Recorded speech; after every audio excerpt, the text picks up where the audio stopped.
Hello, what's up mga Jumix? Magandang araw, kamusta kayo? For today's video mga Jumix, kakain na naman ako ng pang second meal ko. Second meal, Bisaya yun. Pang second meal ko ngayon mga Jumix. Day 10 na po tayo. So ako pala, hindi pala kayo. Charot.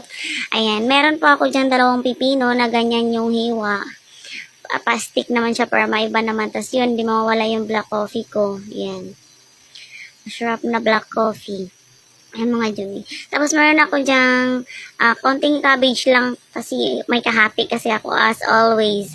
And then may ano ako dyan, ayan. Dalawang prasong binati kong itlog, tapos salt and pepper lang, tapos konting ano lang, Bisaya no? Konting konting ano lang ketchup for ano, may malasa lang. Ayan. Ayan tayo mga Jumi. Ayan, makapal pala yung paghiwa ko ng ano lang yan kasi pa stick. Masarap pa rin yung manipis na pabilog na ano, hiwa lang. Yan. Pero masarap pa rin naman ang kain ko dyan. Pang sikanuli ko yan mga Jumis.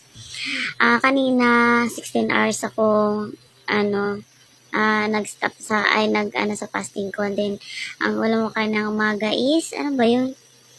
Bangus, and then, sayoting gulay, and then, konting scrambled egg. Diba? Sarap ng pagkain ko. Takam ba kayo? Charot. Ayan, tapos black coffee inom tayo. Sarap talaga ng black coffee talaga. Kung nasanay na kasi, ako nasanay na yung katawan ko na black coffee lang talaga ang iniinom ko. Hindi na siya 3-in-1 kasi ang laki ng ano sa katawan mo yung 3-in-1 kasi mas maraming sugar kaysa coffee. Ayan pala, hindi ko naubos. Binlender ko, ginawa ko siyang juice pero hindi para sa akin. Binigay ko yan sa partner ko kasi may kape na ako. So, pinainom sa kanya. Nilagyan ko na maraming yellow. O, diba? Sarap. Napakaano. Thank you so much for watching mga Jimmy. Keep always. Bye. Lami kayo. Char.